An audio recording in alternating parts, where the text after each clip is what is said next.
es tiempo de actuar. Cuaresma es tiempo de actuar. El Papa Francisco lo ha dicho. Hace ratito decías tú, bueno, pues no comemos carne roja, pero le aventamos un montón a los camarones, ¿no? No.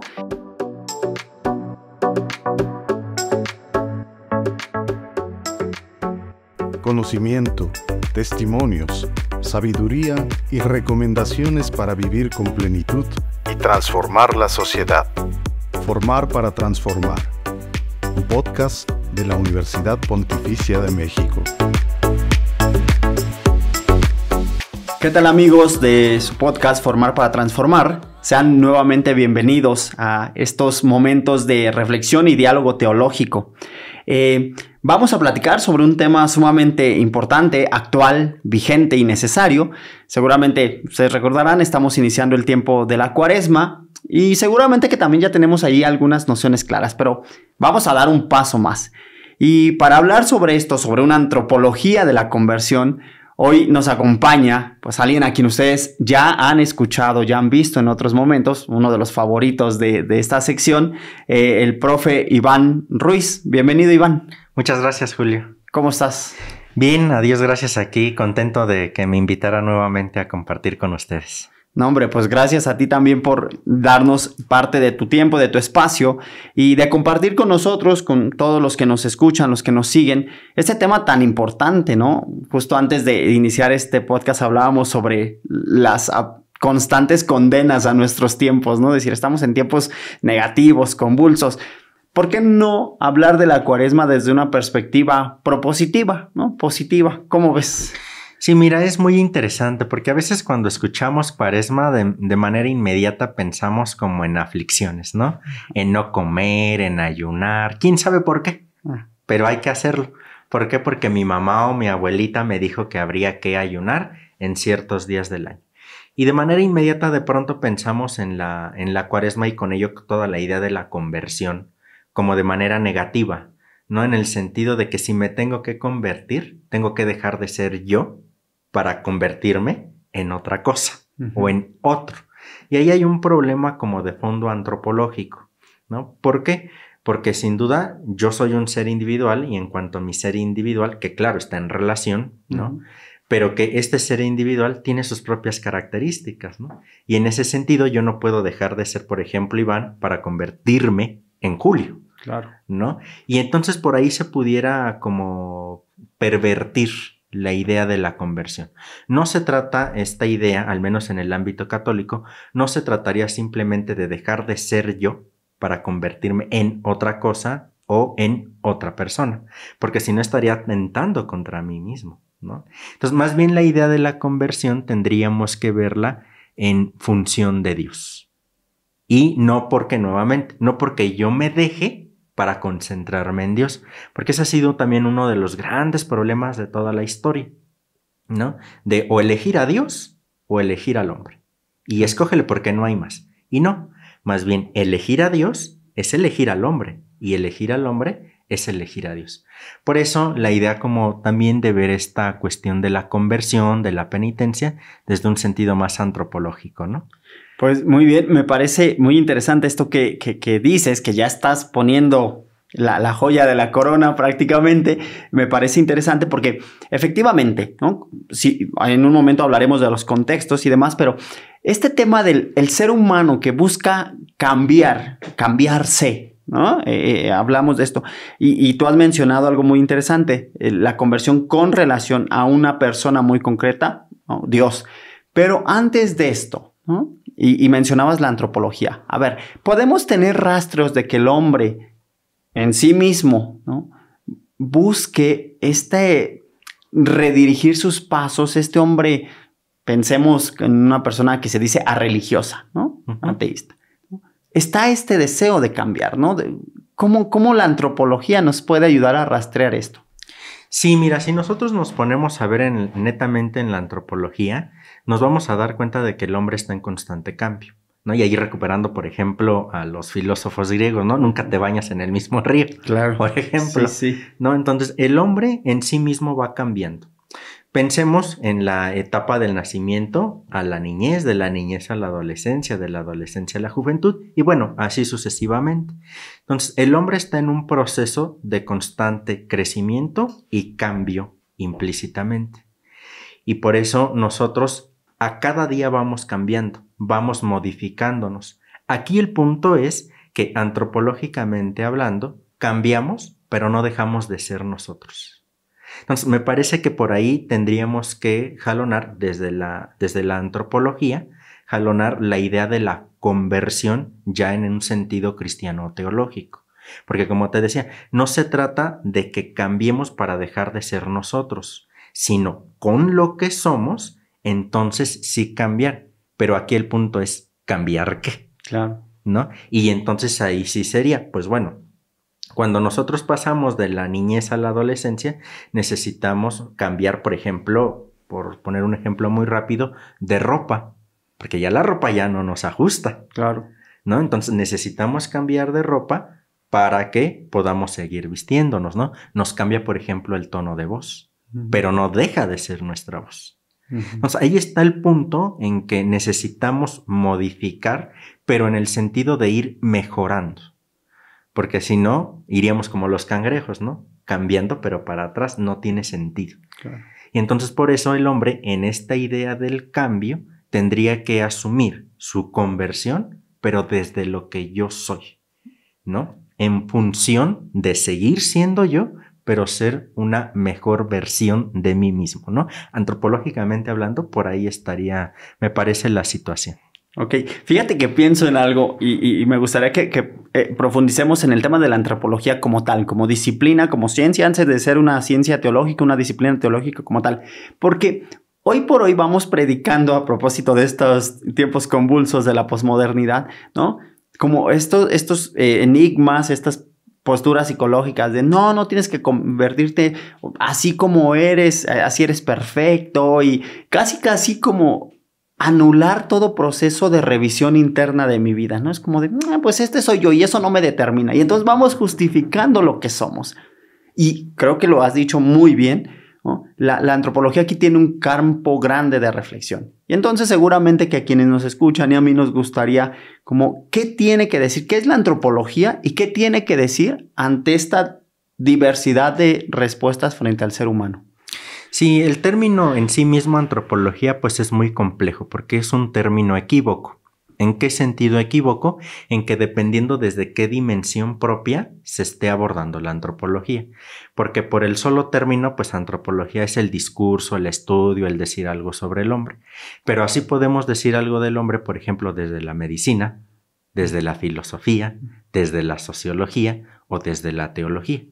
Entonces ahí va a haber el punto donde se va a empezar a volver equívoco el término antropología. Porque aunque se habla del mismo hombre, no hablan del mismo hombre bajo la misma perspectiva del hombre, ¿no?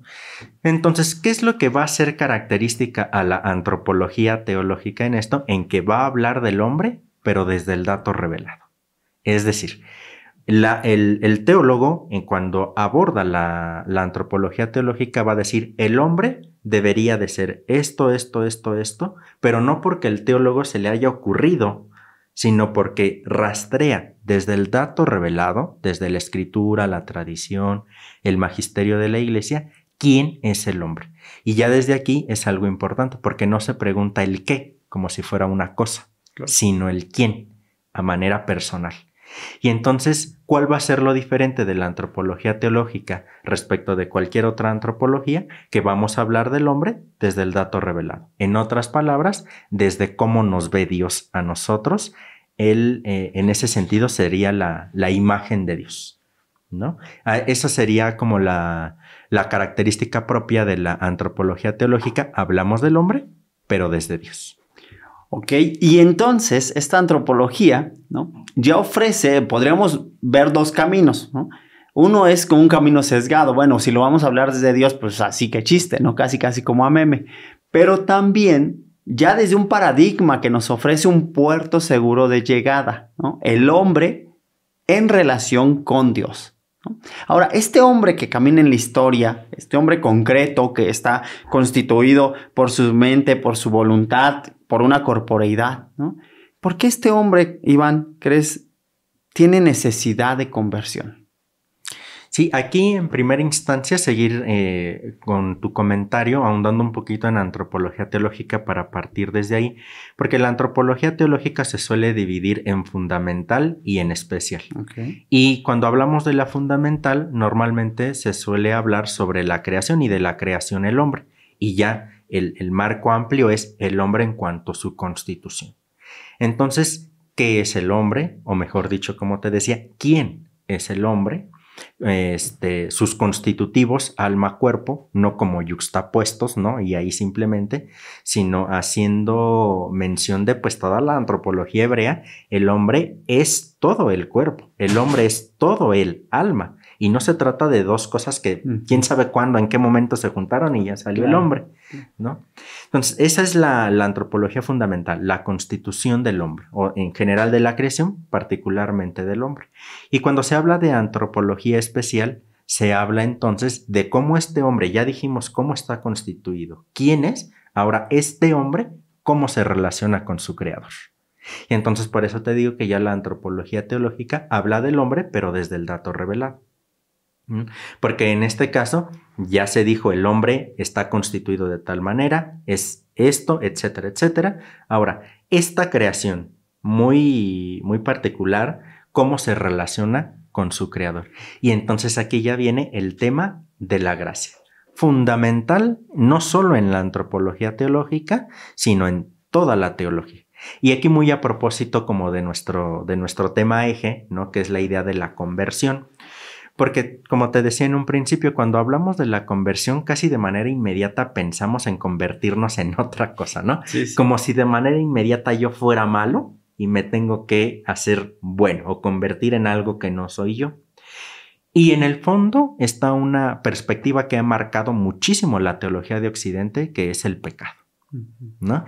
Y entonces ahí viene el punto, porque cuando hablamos de penitencia, antes de hablar de salvación, de gracia, ponemos el acento casi exclusivamente en el pecado.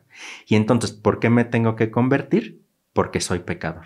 O sea, sí, pero no se nos olvide que cuando se habla de pecado porque al final ese pecado quiere ser perdonado, redimido, y por tanto el hombre, aunque peca, quiere ser salvado por Dios.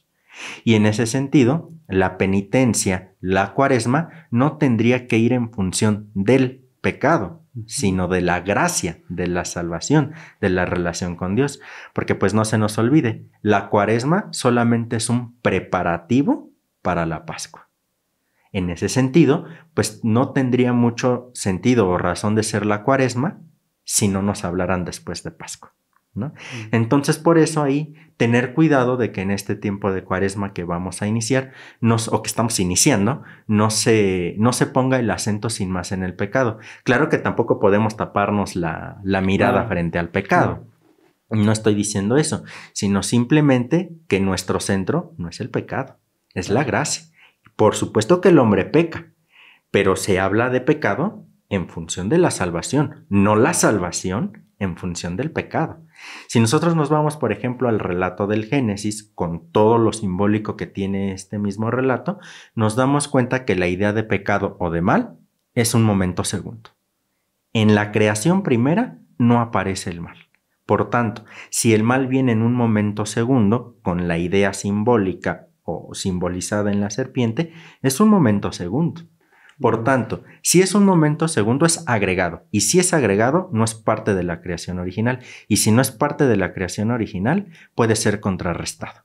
Entonces, en ese sentido, el pecado no está ahí para hacernos la vida imposible, sino para contrarrestarlo. ¿Y en dónde viene todo esto? Teológicamente, en la idea de la gracia.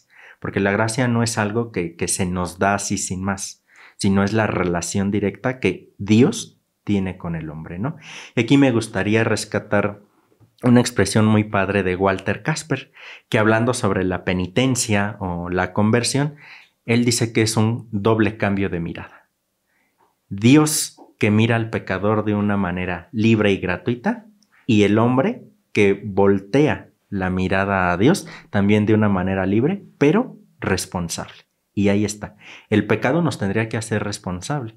¿Por qué? Porque pues ¿quién de nosotros no ha pecado? Claro. ¿No? Pero en ese sentido nos reconocemos pecadores, que es justo lo que hacemos el día de hoy, miércoles de ceniza, ir a reconocer delante de Dios y delante del pueblo el que somos pecadores, ¿no? Bueno, y aquí habrá quien ponga la ceniza enfrente, quien la ponga atrás. Bueno, ya son cuestiones más como de usos y costumbres en ciertas iglesias, ¿no? Pero el punto es ir a reconocer que somos pecadores. ¿Pero para qué? Para iniciar el proceso de conversión, dígase con el cardenal Walter Casper, regresar la mirada a Dios de una manera libre, pero responsable, desde mi pecado, pero ahí viene la conversión. Me estoy convirtiendo no porque yo ya no quiera ser yo, sino porque quiero dejar lo que en mí está mal. Claro. Y entonces sí podemos asumir un proceso propio de conversión equilibrado. Pienso en discurso del Papa Francisco para la Cuaresma, que si no lo han podido leer, les recomendamos que lo hagan, ¿verdad? Son 3 paginitas y es de verdad un discurso bellísimo, pero tiene una expresión que creo que muy bien sintetiza lo que acabas de decir, Iván.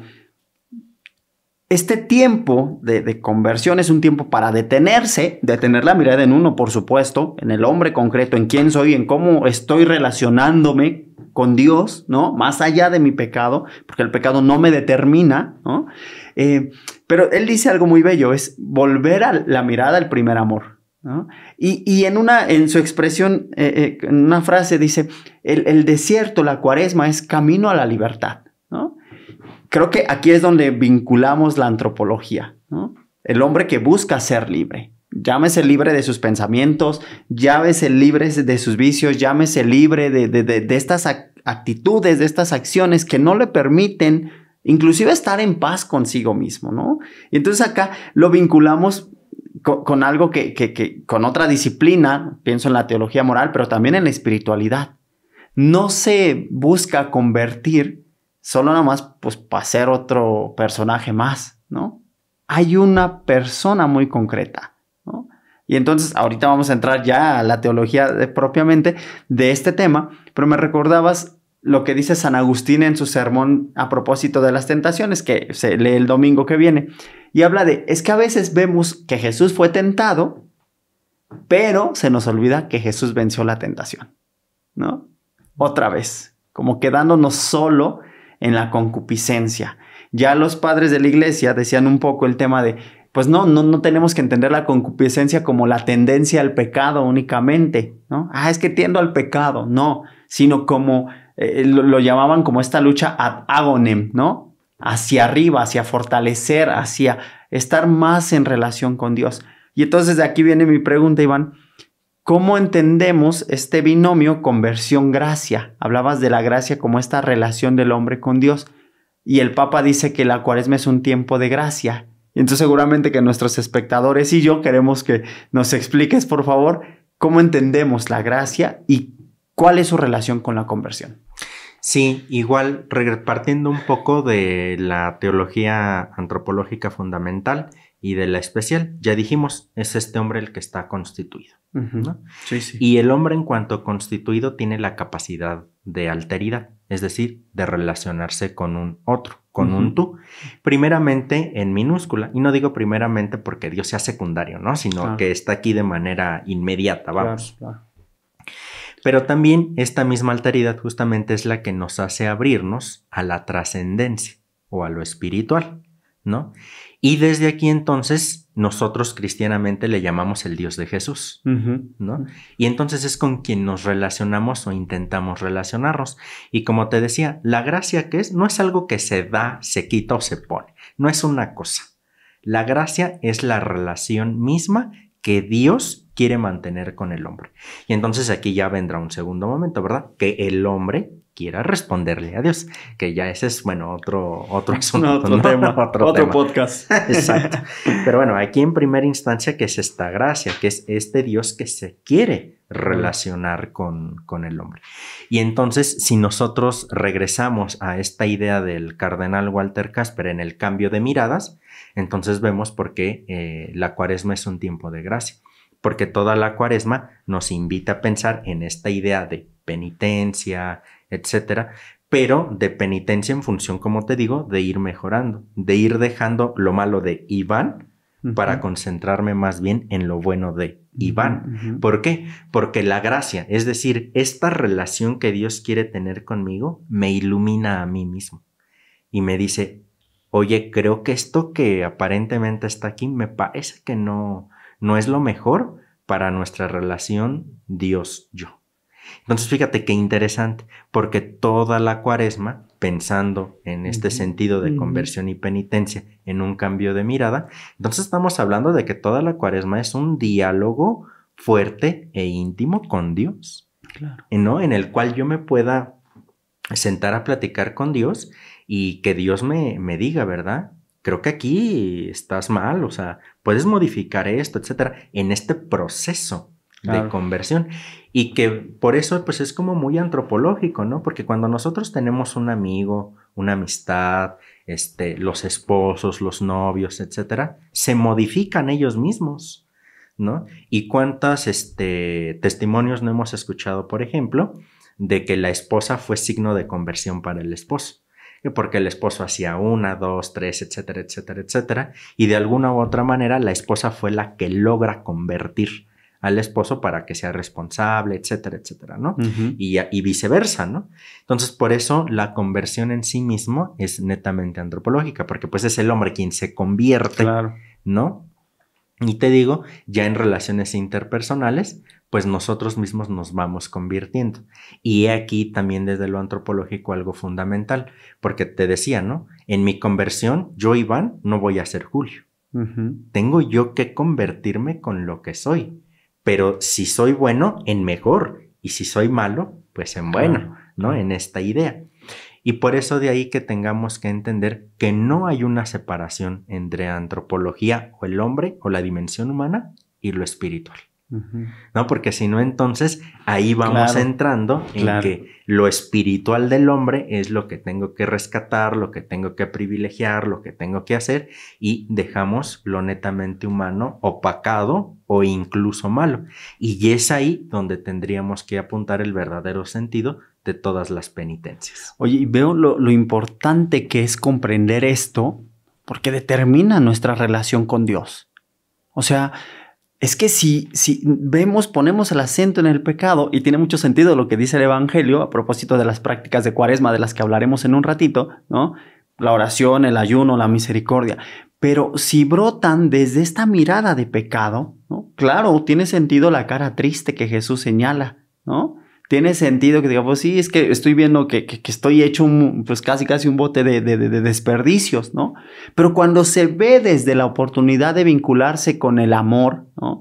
Con Jesús, entonces, claro, pienso en ahora que es 14 de febrero, ¿no? Pues cuando uno va a ver a la novia, al novio, o a una mamá, a los hijos, se alegra, ¿no? Se llena de alegría, se pone perfume uno, porque te genera alegría, porque motiva. Creo que esta sería la cara de la Cuaresma. Cambiar la mirada, entonces sí, nos convertimos, pero no desde el sufrimiento, no desde el pecado, sino desde el amor, porque quiero cada vez mejorar más mi amor con Dios, ¿no? Y esto evitaría como hacer estas escisiones entre la vida de repente pensar que la Cuaresma significa, pues sí, o sea, estas prácticas, poner cara triste o sufrir por sufrir, o de repente querer que los demás también sean como nosotros, ¿no? Como estos narcisismos, decir, pues es que el otro no ayuna, es que el otro no se abstiene, es que el otro, y si no este es el camino, entonces no hay, ¿no? Esto que acabas de decir me parece también, porque nos abre la mirada panorámica a considerar que Dios tiene caminos diversos para atraer hacia el hombre. Claro, con esta condicionante que ya has mencionado tú, que el hombre también quiera vincularse, ¿no?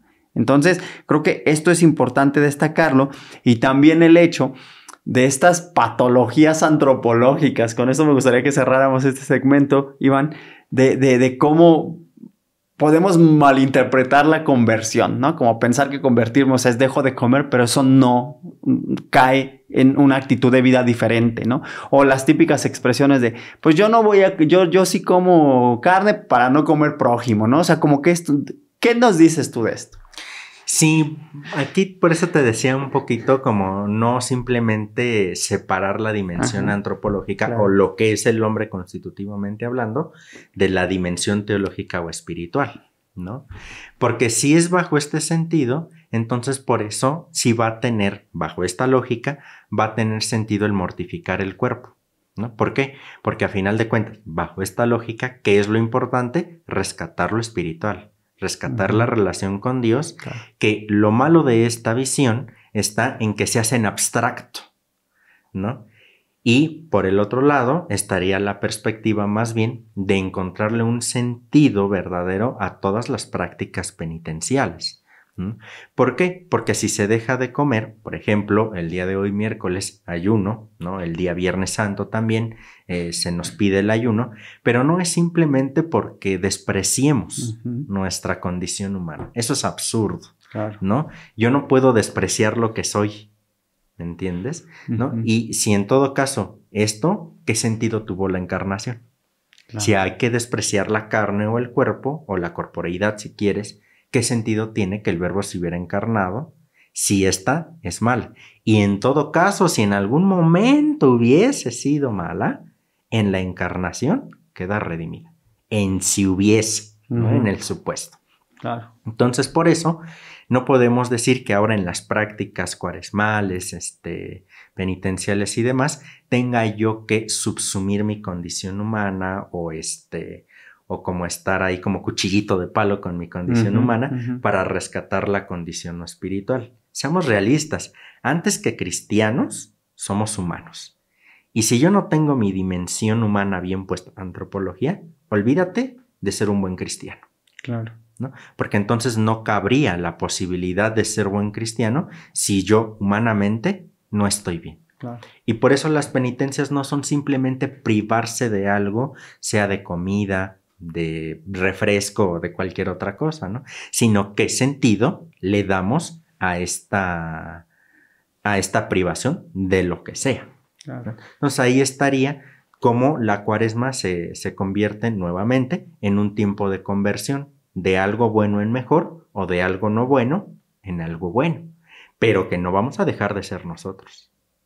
Porque además, no porque ayuné hoy, significa que ya soy un mejor Iván. Claro, ¿verdad? Claro. Sí, sí. Entonces, ojalá solo fuera eso, ¿verdad? Exactamente, ¿no? Sí, y si fuera el caso, pues ayuno toda la semana, ¿no? Entonces, no significa que porque hoy ayuné, ya soy una mejor persona. Este ayuno necesita ir acompañado de la dimensión espiritual, pero la dimensión espiritual a su vez de la dimensión antropológica, ¿no? Por eso te digo, regresando nuevamente a esta doble dimensión de la antropología teológica, la fundamental, la constitución del hombre, que es un ser carnal, un ser corpóreo, y como tal necesita alimentos, claro, si no nos morimos. Claro.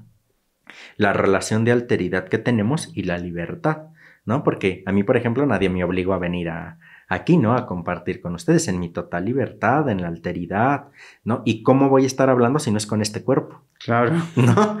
Entonces, por eso de ahí que hay que mantener el cuerpo en cuanto al alimento.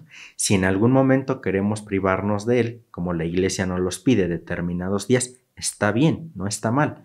El punto es que entender que no por esta privación ya soy un mejor Iván. Claro. No, hay algo más también al respecto. Oye, pues qué interesante porque lo vamos a atender en un momento, pero claro que este hombre que está siempre buscando perfeccionarse, que este hombre que está siempre en construcción, ¿no? Pues a este hombre Dios le ofrece un tiempo propicio. Ya lo hemos mencionado varias veces Cuaresma, pero vamos a rastrear un poco cómo bíblicamente pues no es algo nuevo, es algo ya antiguo. Entonces, ya que hemos hecho un recorrido antropológico panorámico, Iván, a este tema de la conversión, que hemos visto que finalmente surge como una necesidad humana de siempre ir redirigiendo la mirada. Oye, pues justo esto, ¿no? El hombre en relación y en relación con una persona muy concreta, con Dios, ¿no? Entonces, ¿dónde rastreamos acá la Cuaresma, no? Como que todo el mundo decimos, bueno, son 40 días y esto, pero bíblicamente, ¿qué material tenemos? ¿Cómo se ha ido elaborando este tiempo? Sí, sobre todo se suele entender inmediatamente la historia después del Éxodo, ¿no? Okay. Cuando ahí Moisés sube a al monte para las tablas de la ley y regresa y pues ya tienen abajo el becerro de oro y los hace ahí andar Dios en el desierto, ¿no? 40 años, etcétera. Se suele ocupar también este momento bíblicamente para sustentar la cuaresma, 40 días, ¿no? También bíblicamente, pues, el relato de las famosas tentaciones de Jesús, ¿no? Cuando después de ser bautizado es llevado hacia el desierto y ahí después de 40 días y 40 noches es que siente hambre y que siente sed. No es donde viene el famoso relato de las tentaciones, ¿no? Entonces ahí nosotros podremos ver cómo en el relato del Éxodo más bien es un tiempo de purificación. ¿De purificación de qué? Nuevamente y ciertamente del pecado, ¿no? Pero de purificación no simplemente del pecado porque sí, sino porque Dios, después de la purificación, los quiere hacer entrar a la famosa tierra prometida, ¿no? Entonces, nuevamente, el punto no es la purificación por la purificación. Y ya me hiciste feo y entonces ahora yo, Dios, me desquito y te hago vagar en el desierto. No se trata de eso. Se trata de que efectivamente, en ese sentido, el hombre reconoce que la regó porque hizo su ídolo becerro, ¿no? Y entonces hay que purificar ese pecado, es decir, hay que purificar eso malo que hicimos. Y aquí fíjate que bien interesante, porque entonces el pecado no es simplemente ver feo, ¿no? Sino el pecado es una ruptura en 4 dimensiones. Con uno mismo o conmigo mismo, con Dios, evidentemente, con el otro y con la creación. Aquí hablamos de pecado a nivel teológico, porque claro, si nos movemos a la moral, pues ya es más como en cada caso, ¿no? Es, etcétera, en lo moral. Aquí cuando hablamos de pecado a nivel teológico, tendremos que hablar de una ruptura en 4 dimensiones, ¿no? Las repito, una ruptura conmigo mismo, una ruptura con Dios, una ruptura con el hermano, con el otro y una ruptura con la creación. Y aquí entre paréntesis, por eso tiene sentido hablar, por ejemplo, de la ecoteología, ¿no? Porque entonces sí es parte del pecado romper con la creación, porque nosotros somos parte de esa creación, ¿no? Y bueno, ahí nada más ese comentario breve al respecto. Pero sí, en el Éxodo, ¿qué es? Es la purificación, pero no porque Dios se quiere desquitar del pueblo, sino porque lo quiere hacer entrar a la tierra prometida.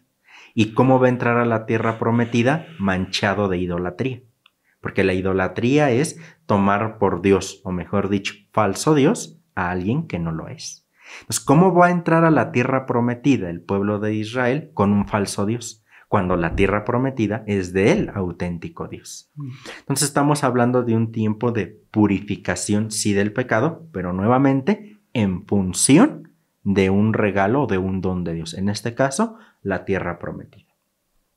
Si nosotros nos vamos al ejemplo del Evangelio ya con Jesús, nos damos cuenta que este tiempo que se ve simbolizado en las famosas tentaciones en el desierto, previo ya fue el bautismo del Señor Jesús. Entonces, si leemos la Escritura, es de hecho el Espíritu quien lo lleva al desierto y encontrarse consigo mismo, con quién es, qué proyecto tiene, etcétera, ¿no? Y entonces ahí en función es un tiempo de preparación para asumir la misión propia de Jesús, que es el reino de Dios. Entonces, si hablamos en el Éxodo, hablamos de purificación para entrar en contacto con Dios en la tierra prometida. Si hablamos con el ejemplo de Jesús, hablamos de tiempo de preparación. Y si nos vamos, ahora ya lo aterrizamos a nuestra cuaresma. ¿Qué sería el tiempo de nosotros para cuaresma? Un tiempo de purificación de nuestro pecado para en la Semana Santa, o mejor dicho, en el Tríodo Pascual y con ello toda la Pascua, nosotros podamos estar en una auténtica relación con Dios. Al tiempo, a su vez, que este tiempo de cuaresma nos debe de llevar a prepararnos justamente para ese encuentro. Entonces se trata de un tiempo de purificación y de un tiempo de preparación. ¿Para qué? Para relacionarnos con la Trinidad, ¿no? Porque no es solamente que nos relacionemos, por ejemplo, con Dios Padre o con Dios Hijo, con Dios Espíritu Santo. Relacionarse con uno es relacionarse con todos. Es un Dios trino, pero uno. Y en este sentido es purificación de lo malo que hemos hecho, porque hemos hecho cosas malas. Es tiempo de purificación para poder relacionarme con Dios, pero también un tiempo de preparación para tener una mejor relación con Dios. Entonces ahí podríamos a grandes rasgos rastrear estos fundamentos bíblicos de la Cuaresma, ¿no? El tiempo que vaga el pueblo de Israel en el desierto, nuevamente, como tiempo de preparación para, y con Jesús, el tiempo de purificación, para entrar a la tierra prometida, y con Jesús el tiempo de preparación para iniciar con la misión pública, que en ese sentido nosotros tendríamos que andar la misma misión, que es el anuncio y la instauración, en la medida de lo posible, del reino de Dios. Me haces pensar y les quiero compartir a propósito algo que tiene que ver con este itinerario que se muestra para nosotros los cristianos como un camino, ¿no? Y el Papa Francisco, retomando, le estamos haciendo publicidad aquí el mensaje con la esperanza de que lo puedan leer, habla mucho de esto, de cuando hacemos actos, elecciones de no libertad, ¿no? Quiero detenerme un poco en el tema del desierto, del éxodo, porque si bien es cierto que no se lee separado de todo el acontecimiento, el tema es que a veces añoramos, y me regreso a la perspectiva antropológica, añoramos nuestras esclavitudes, ¿no? El pueblo no pide ser liberado, es Dios el que toma la iniciativa, allí hay gracia, ¿no? Dios que sale al encuentro, que mira, dice el texto del Éxodo, mira y escucha el sufrimiento del pueblo, y entonces a partir de eso le dice a Moisés, yo he decidido liberarlo. Ahora bien, tenemos que entender lo que el Papa mismo dice, esto en nosotros, porque hay un resquicio, este deseo a veces de hacer actos de no libertad, ¿no?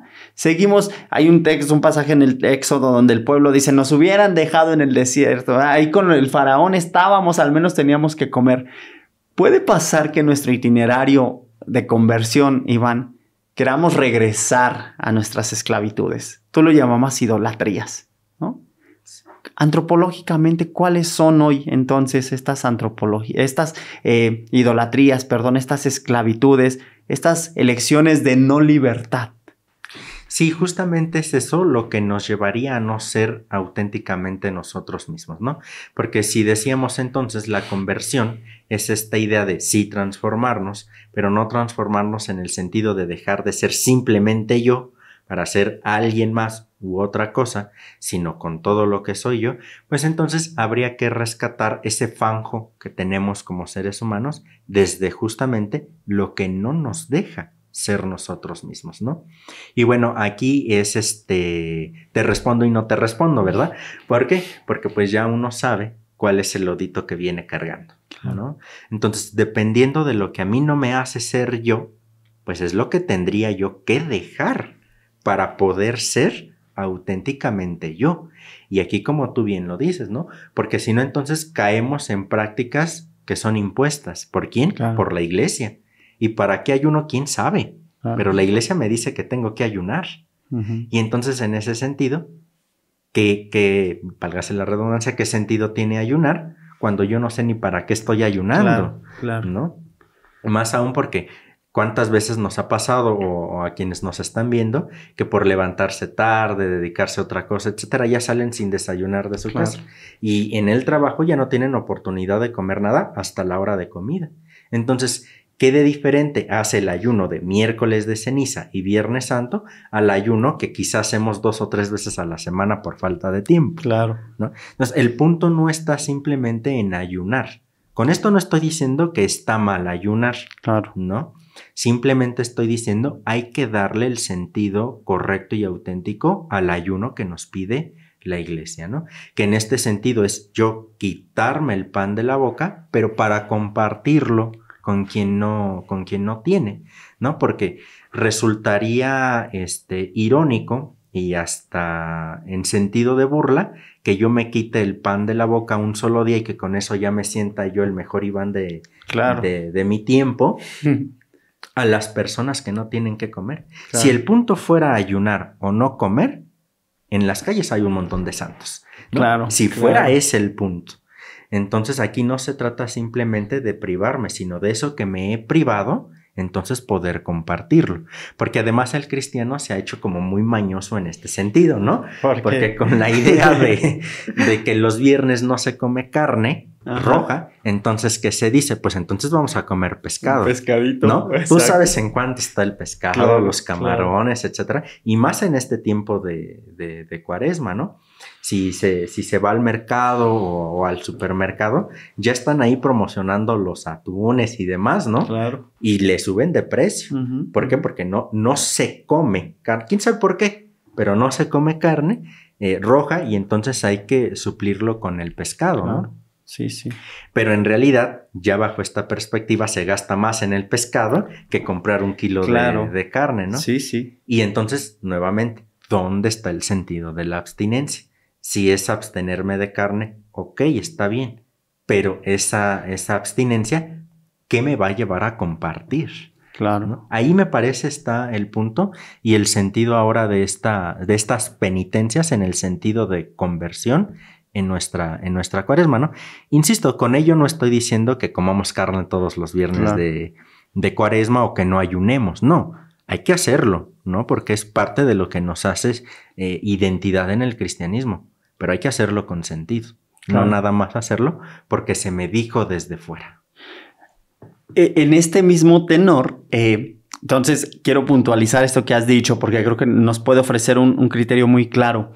No ayunamos para hacer una práctica superficial, no ayunamos nada más para bajar de peso, ¿no? No tiene sentido que yo hoy no tome coca o que diga voy a estar menos tiempo en el teléfono. Sí, esto va a detrimentar en otro vicio, ¿no? Entonces no tomo coca hoy, pero el viernes voy y hago, ¿no? Entonces, como que en este tema, creo que has hablado de algo muy interesante que los padres de la iglesia vislumbraban. Circuncidar el corazón, ¿no? Aquí les doy otro spoiler, los vamos a estar compartiendo un itinerario cuaresmal desde los padres de la iglesia que tiene mucho que ver con esto.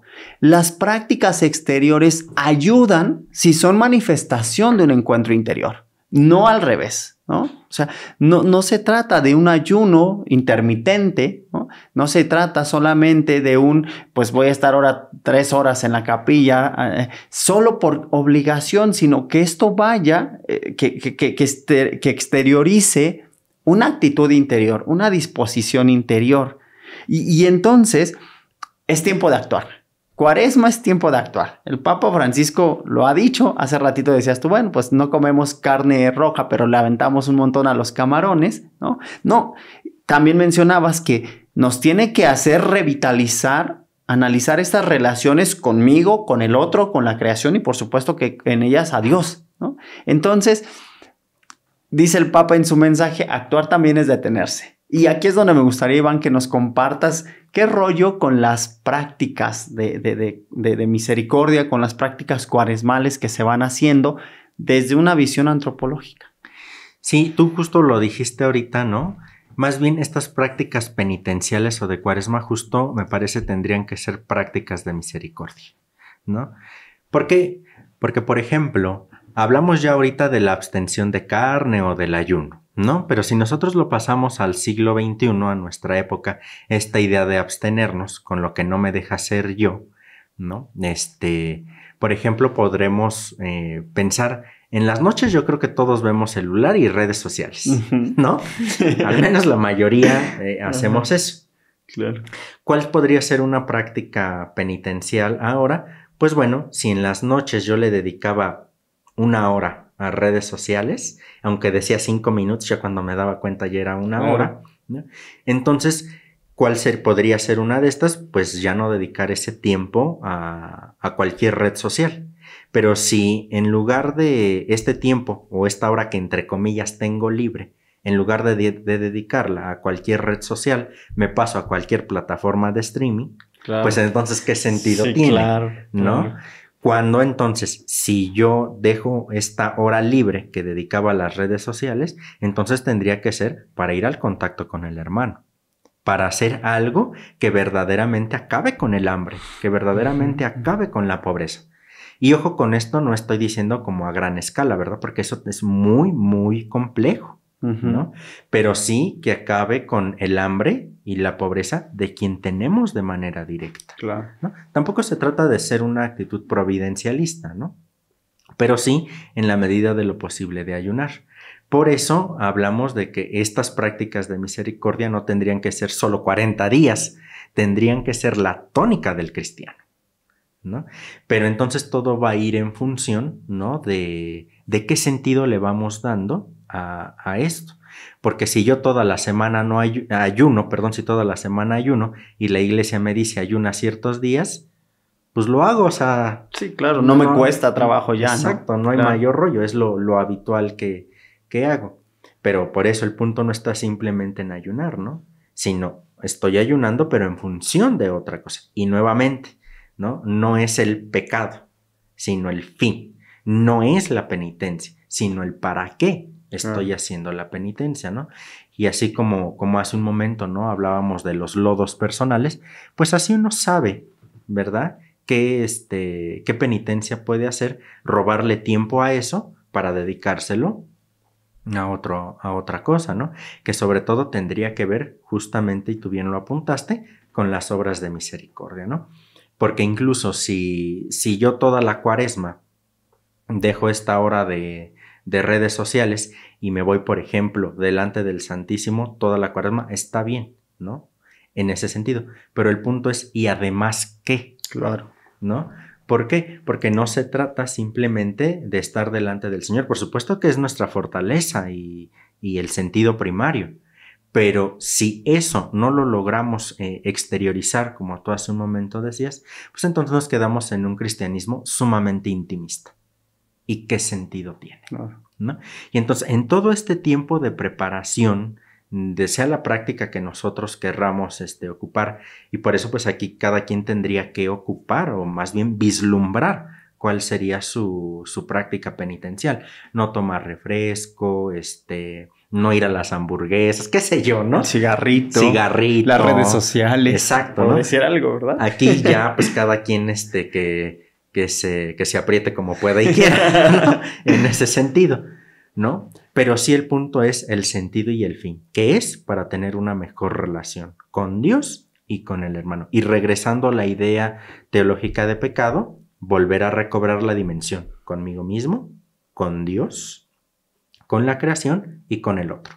Y estas 4 dimensiones que te digo no significa que lleven un orden sin más y siempre, ¿no? Sino que son 4 dimensiones constitutivas del hombre.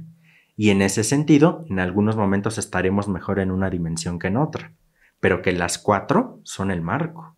Y por eso te decía en un momento que no podemos separar lo humano de lo espiritual o lo espiritual de lo humano. Es junto con pegado, ¿no?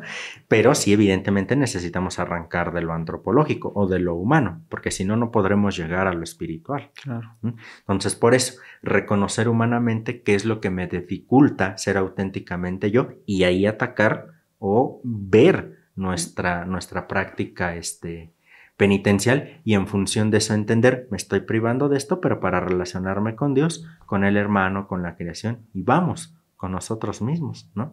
Porque cuántas veces a la semana, no al día, a la semana nos dedicamos un momento a nosotros. Es muy difícil eso. Pues por el mismo ritmo de vida que se tiene, ¿no? Entonces me parece que por ahí pudiera ser, ¿no? No digo una práctica específica, ¿no? Pero sí, desde nuestro lodito del que hemos hablado, ¿qué práctica vamos a asumir para transformarnos? No en otra cosa, en otra persona, sino en nosotros, en una mejor versión de nosotros. Porque nos hacen efectivamente volver a lo fundamental de nuestra vida, ¿no? A quitarnos el maquillaje, a quitarnos la máscara, a quitarnos... Y en el desierto, estas 2 figuras que aparecen en el Éxodo, como en los relatos del Evangelio respecto a las tentaciones, pues en el desierto también descubrir a Dios, ¿no? El desierto que nos hable de Dios, es decir, no es porque yo haga penitencia o porque ayune, significa que Dios se ha ido de mí, ¿no? O que voy a encontrarme conmigo solo. Sí, te vas a encontrar contigo, pero en ti vas a encontrar a Dios, ¿no? O sea, que estos desiertos hablen de Dios. Y finalmente esto de que estas prácticas, oración, ayuno, misericordia, pues son algo también constitutivo, ¿no? No se puede solo orar sin hacer misericordia, ni se puede hacer misericordia sin la oración. O sea, van unidas, ¿no? Porque tienen que hablar concretamente de esta disposición habitual, siendo antropológicos, del hombre que desea volver, insistamos, al primer amor, ¿no? Siempre mirando con esta tensión escatológica, esta dimensión pascual, ¿no? O sea, no es masoquismo. Vemos la meta, la Pascua. Exactamente. Y que fíjate que en todo este proceso de conversión, de penitencia, no es simplemente como que veamos el punto allá y hacia allá nos encaminemos pensando en Dios, ¿no? Claro. No, Dios nos acompaña en todo este proceso, ¿no? Regresemos al mismo ejemplo del Éxodo, ¿no? En este sentido. Aunque Dios los hizo vagar por el desierto, estaba o la nube en forma de columna o la columna de fuego, ¿no? Entonces Dios jamás abandonó a su pueblo, incluso aunque lo cambió por ese becerro de oro. Entonces, fíjate, viene este proceso de purificación, del que ya he hablado antes en el Éxodo, viene este proceso de purificación, pero no es tampoco que Dios diga, pues bueno, órale, ahí purifícate tú solo y ahí nos vemos. No, lo va acompañando, le va propiciando alimento, sustento, lo básico. Entonces, por eso, en esta idea de la penitencia y encontrarnos del otro lado la Pascua, no significa sin más que hasta la Pascua nos vamos a encontrar con Dios, claro, sino en el mismo proceso penitencial o de conversión es donde nos vamos a encontrar con Dios. ¿Por qué? Porque justamente eso nos va a hacer nuevamente conectarnos con Dios, con nosotros, con el otro y con la creación. Claro. Entonces, por eso, hablar de penitencia, de cuaresma, de conversión, se ve, si puedo decirlo así, reducido o acotado en el cambio de miradas, regresando nuevamente a Casper, ¿no? De Dios al hombre de una manera siempre libre y gratuita, y por parte del hombre a Dios de una manera igual, libre, pero responsable. No, hombre, Iván, pues muchas gracias. Quedan muchísimos temas sobre la mesa, ¿verdad? Pienso inmediatamente en el sacramento de la reconciliación, o sea, la dimensión antropológica, pero también pienso en este tema, sí, ya lo has dicho, de la teología espiritual, pero también en esta manera de vincularnos en los profetas, ¿no? Como Oseas, la llevaré al desierto y la hablaré al corazón, pero también los que denuncian un culto superfluo, no es que el ayuno que yo quiero no es sino que compartas tu pan, en fin. Muchísimo material. Seguramente que ya poco a poco lo iremos dosificando. Ahora creo que es pertinente que concluyamos, que vayamos aterrizando. Y entonces, pues para esto, qué mejor que tú, que eres especialista en antropología y en teología, y seguramente la experiencia de los que nos siguen es, pues, algunas preguntas concretas, ¿verdad? Que nos des unos tips para que vamos a hacer nuestro kit de Cuaresma y Pascua para completarlo. Y entonces, pues, algún libro, Iván, algún texto que tú digas, este te puede acompañar, este tiene que estar en tu kit de Cuaresma. Sí, yo aquí recomendaría, en esta lógica de la conversión y de reconocerse, un libro de Ansel Grum. Quizá muchos conozcan a Ansel Grum, un monje, sobre todo en el corte más espiritual místico. Tiene un libro que se llama Jesús en lo cotidiano. Okay. Y va mostrando una serie de ejercicios que nos invitan a la introspección. Ahí menciono ahora dos, uno que es el de la morada, y entonces en ese ejercicio Ansel Grum nos invita a pensarnos a nosotros como una morada, y entonces cuántos cuartos tenemos, si nuestra casa es de 2 pisos, si en qué espacio recibimos a la gente, qué espacios o cuartos están cerrados, qué cuartos están fríos, ¿no? Entonces es como para ir reconociéndonos dónde estamos. Y hay otro que en función de esto también resulta muy interesante, que es Su mano sobre mi herida. Si mal no recuerdo, así se llama el capítulo. Y nuevamente es reconocer qué heridas tenemos, porque ahí Dios, Jesús quiere poner su mano para sanarnos esa herida. Entonces, en un primer momento, en estos 2 ejercicios sería reconocernos quiénes somos, dónde estamos, cuáles son nuestros loditos que tenemos, pero no se trata solo de reconocernos para decir, ay, soy malo, soy un pecador. No, es para que Jesús los sane. Entonces, es un libro que se los recomiendo. Ahorita no me acuerdo específicamente cuántos ejercicios tiene el libro, es un librito pequeño, pero pues cada ejercicio da como para una semana. Ok. Entonces, nos alcanza para la cuaresma. Para la cuaresma. Muy bien. Entonces ese sería yo un libro que podría recomendar. Oye, y en este mismo tenor, ¿no? Ya viendo la cuaresma como un tiempo de miradas, ¿no? Un tiempo de volver al primer amor, el camino hacia la libertad, citando a Papa Francisco, algunas citas bíblicas que digan, estas también pueden ser un buen motivador, una buena motivación, para este itinerario. Sí, más que una cita propiamente dicha, el relato, ¿no? Y es un relato del que ya he comentado, que es el del Éxodo. Uh-huh. Porque, como tú bien lo ibas también comentando, a final de cuentas, en Egipto, ¿qué es? Es una esclavitud. Uh-huh. Una esclavitud que a final de cuentas no me deja ser yo. Uh-huh. Entonces, el relato del mismo Éxodo, ¿qué es? Es sacar de esta esclavitud, sacar de mi lodito que tengo como hombre y en este sentido cuando peco, ¿no? Uh-huh. Pero que es un sacarme, pero para la libertad. Parece, nuevamente, ahí está el punto. Okay. No está en la esclavitud, no está en el pecado, sino en la libertad que nos quiere dar Dios, ¿no? Okay. Entonces, yo recomendaría como releer esta historia del Éxodo, por eso te digo que no es como una cita, sí. Sino más bien como el contexto, ¿no? El relato completo. Uh-huh. De cómo Dios incluso se hace valer de otras personas para sacarnos de nuestra esclavitud. Ahí está Moisés, uh-huh. ¿no? Que se vale de Moisés para sacar al pueblo de Israel de esta esclavitud y en este sentido otorgarnos libertad. Entonces yo considero que este texto es fundamental porque ya estando en el desierto, Dios jamás abandona a los suyos. O está bajo la presencia de una columna de nube o bajo la presencia de una columna de fuego. Claro. E interesante porque se va adaptando. Durante el día, la columna de nube para que los tape del sol, o sea, no les dé fuerte, ¿no? Y en la noche la columna de fuego para que los alumbre. Entonces, fíjate que es bien interesante ya todo el relato, claro. Porque entonces no solamente es un Dios que no abandona, sino que ve las necesidades propias y particulares de su pueblo y ahí es en donde se hace presente.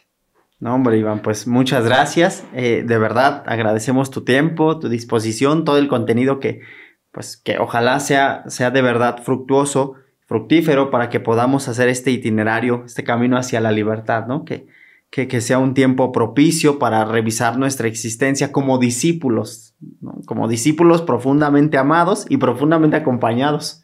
Claro. ¿No? Entonces, gracias, Iván. No, gracias a ustedes por invitarme. Espero a la audiencia les sirva lo que aquí hemos platicado y cualquier cosa, con gusto, venimos otra vez. Ahí está, amenaza con volver. Ya solo agradecerles que nos han escuchado, que nos han acompañado a lo largo de este podcast. Invitarlos a que estén al pendiente de nuestras redes sociales. Ofreceremos un itinerario muy concreto para ustedes en esta tónica de conversión, de encuentro. Les menciono brevemente el de los padres de la iglesia. Nuestra intención es dejarnos acompañar por los testigos privilegiados del Evangelio en este itinerario cuaresmal y pascual, pero también estar al pendiente de las demás publicaciones que estaremos teniendo para ustedes. Ya saben que si tienen alguna duda, comentario, cualquier cosa que nos quieran compartir, las redes sociales están abiertas para escucharlos y para que con eso nosotros sigamos haciendo de nuestra universidad una universidad que se forma para transformar. Gracias a todos, gracias Iván y nos vemos hasta la próxima. Hasta pronto. Universidad Pontificia de México. Formamos líderes humanistas comprometidos a transformar su entorno. Síguenos en todas las redes sociales como @upontificia o en nuestra página web www.pontificia.edu.mx.